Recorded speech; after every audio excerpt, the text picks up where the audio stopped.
Dear friends and students, हम लोग कोपरा कोपरा सुनते हैं।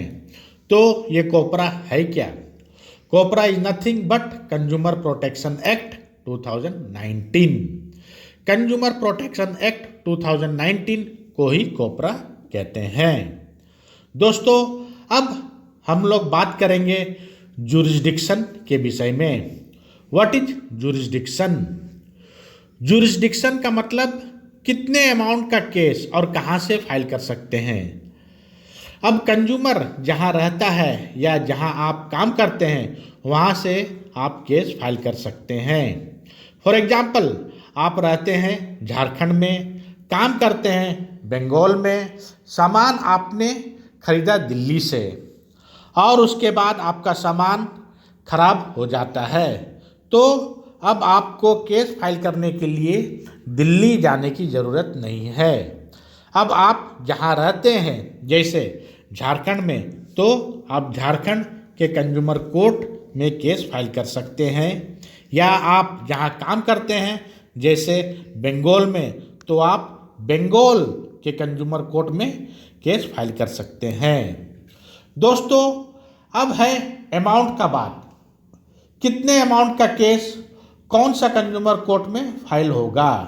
अगर आपको 1 करोड़ तक का कंप्लेन फाइल करना है तो आप under section 34 of the consumer protection act 2019 के तहत डिस्ट्रिक्ट कमीशन यानी कि district consumer disputes redressal commission में फाइल करेंगे। अगर आपका गुड्स और सर्विसेज का वैल्यू 1 करोड़ से ऊपर है यानी 10 करोड़ के अंदर है, तो आप अंडर सेक्शन 47 के तहत स्टेट कमीशन यानी कि state consumer disputes redressal commission में केस फाइल कर सकते हैं। और अगर आपका कंप्लेन 10 करोड़ से ऊपर का है तो आप अंडर सेक्शन 58 के तहत यानी कि national consumer disputes redressal commission में केस फाइल कर सकते हैं।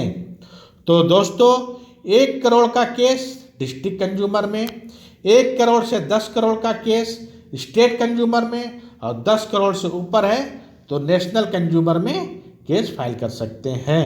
अब दोस्तों, हम जानेंगे हमारा कंज्यूमर राइट्स क्या है। What are the rights of the consumer?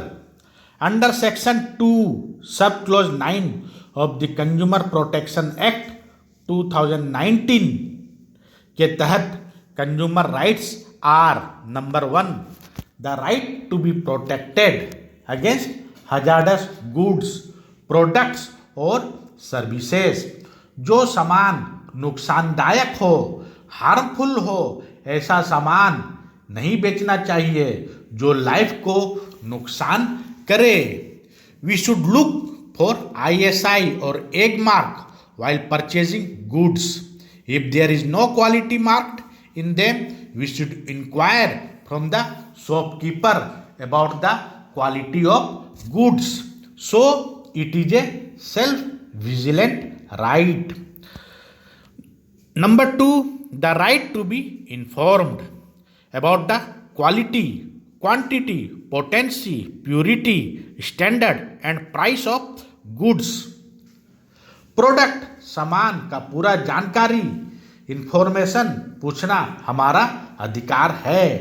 जैसे कि हम बिस्किट, मिल्क खरीदते हैं, बिस्किट के पैकेट में लिखा हुआ रहता है प्राइस कितना है, क्वांटिटी कितना है, एक्सपायरी डेट क्या है।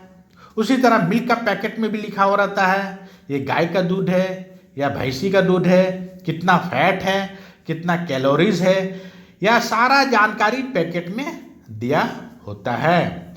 सामान के विषय में जानकारी जानना हमारा अधिकार है। आप जैसे कपड़ा दुकान में शर्ट खरीदते हैं तो शर्ट के कॉलर में लिखा रहता है वॉशिंग मशीन में इसे नहीं धोना चाहिए। तीसरा राइट्स है the right to be assured वेरेबल possible access to a variety of goods, products or services at competitive prices. आप कपड़ा का दुकान जाते हैं, राशन का दुकान में जाते हैं, वहाँ पर प्रॉपर वैरायटी होना चाहिए, चूज करने का पूरा हक होना चाहिए और कंपेटिटिव प्राइस होना चाहिए। चौथा राइट से the right to be heard, हमें भी कोई सुने।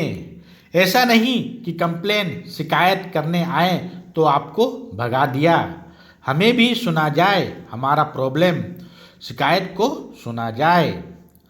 पांचवा राइट से the right to seek redressal, बहुत सा दुकानदार को देखेंगे कस्टमर को कहीं चाहेंगे नहीं जाने देंगे, गुंडों के द्वारा कब्जा करना, मोनोपोली करना, या जैसे ये हम लोग बोलते हैं ये दुकानदार कितना लूटता है, बेशर्मी भी पार कर चुका है, या दुकानदार हाय तौबा मचा रखा है, कितना शोषण करता है, मजबूरी का फायदा उठाता है। So that is not allowed. Unfair trade practice और रेस्ट्रिक्टिव ट्रेड प्रैक्टिसेस और unscrupulous exploitation of consumers not allowed. You have the right to get your problem redressed. इस एक्ट के तहत आप अपने प्रॉब्लम को रिड्रेस्ड कर सकते हैं। छठा राइट है the right to consumer awareness, consumer को पता होना चाहिए कि क्या क्या राइट्स हैं, कंज्यूमर को पूरा एजुकेशन मिलना चाहिए, कंज्यूमर को जागरूक होना चाहिए। So these are the rights, these rights are given in the act, these rights are the statutory rights और also called legal rights. Dear students, please remember these rights are not the constitutional rights because it is not mentioned in the constitution. Last but not least, ignorance of the consumers is the main reason for their exploitation. Consumer should know their rights and must exercise them. Then only the goals of the Consumer Protection Act can be achieved. दोस्तों please इसे like, share and subscribe कीजिए। फिर मिलेंगे next video में। Thank you, धन्यवाद।